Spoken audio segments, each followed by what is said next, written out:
কসবা টিভির পক্ষ থেকে স্বাগতম। শুরুতেই শিরোনাম, এখন দেখুন বিস্তারিত। নোয়াখালী হাতিয়ায় যুবদল আহ্বায়কের নেতৃত্বে পুলিশের গাড়িতেই যুবককে পেটালেন নেতাকর্মীরা। নোয়াখালী প্রতিনিধি সাইফুল ইসলাম ঋত্বিকের তথ্যচিত্রে বিস্তারিত।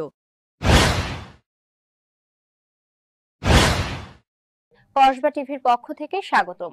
শুরুতেই শিরোনাম, এখন দেখুন বিস্তারিত। নোয়াখালীর হাতিয়ায় উপজেলা যুবদলের আহ্বায়ক ইসমাইল হোসেন ইলিয়াসের নেতৃত্বে পুলিশের গাড়িতেই মারজান উদ্দিন ২৯ নামে এক যুবককে বেধড়ক পেটানোর অভিযোগ উঠেছে। রোববার বিকেলে উপজেলা স্বাস্থ্য কমপ্লেক্স ও থানার সামনে এই ঘটনা ঘটে। প্রত্যক্ষদর্শীরা জানান, বিয়েকে কেন্দ্র করে দুই পক্ষের মধ্যে সংঘর্ষের পর আহত মারজানকে পুলিশ হাসপাতালে চিকিৎসা দেয়। পরে থানায় নেওয়ার পথে যুবদল ও স্বেচ্ছাসেবক দলের নেতাকর্মীরা পুলিশের গাড়িতে উঠেই মারধর চালায় এবং মারজানের ব্যান্ডেজ খুলে নেয়।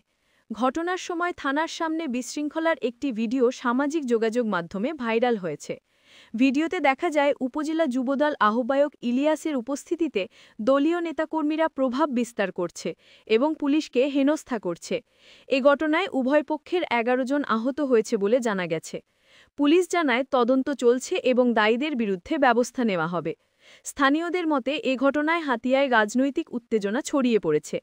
ফারজানা রশিদ হৃদয়ের কসবা টিভির সাথে থাকুন। কেটিভিকে লাইক, শেয়ার, কমেন্ট করুন। শুনছিলেন বিস্তারিত কসবা টিভি।